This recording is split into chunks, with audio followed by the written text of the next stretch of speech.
មាន follow ចាក់សាំង free សាំង free បងខ្ញុំ free ហើ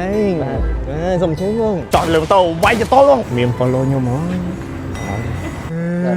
follow លើបានហើយ follow free សាំងឲ្យបងមកពេញសាំងជោគជ័យពូចាក់កោតិចប្រហែលឆ្នាំហើយពូ ឆ្នាំហើយសាំងតិច ដៃពូមកពេញណែនបដ ாய் ទេពូមិនได้ជ្រត់ថែមទេមិនចង់ឲ្យពូថែមទេចាក់កោតិចប្រហែលឆ្នាំហើយពូ ចាក់យូរហើយ ចាក់គាត់មកពេញអរគុណពូអរគុណច្រើនចាក់កោតិចប្រហែលឆ្នាំហើយបងចាក់មកពេញឲ្យគាត់ហ៎បងជូនពរបងជោគជ័យចាក់បានលឿនអូន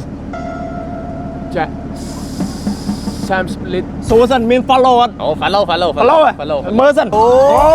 មានដល់បងចាក់គាត់1លីត្របងអូខេ1លីត្រធ្វើមកអីចឹងកុំឲ្យអត់ទេ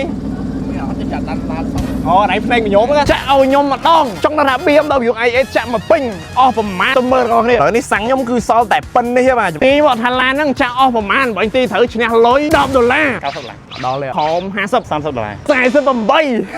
ខ្ញុំប្រាប់ហើយថាខំ50ទេអញ្ចឹងសម្រាប់ប្រេងឥន្ធនៈកៅតិចគឺមានសារធាតុបន្ថែម Tegron បាទដែលវាជួយសម្អាតទៅលើកាកសំណល់ចេញពីម៉ាស៊ីននឹងធ្វើឲ្យម៉ាស៊ីនយើងរត់បានស្រួលជិះបានកាន់តែឆ្ងាយនិងច្រើនគីឡូជាងមុនអញ្ចឹងកៅតិចគឺជាជម្រើសមួយដ៏ល្អ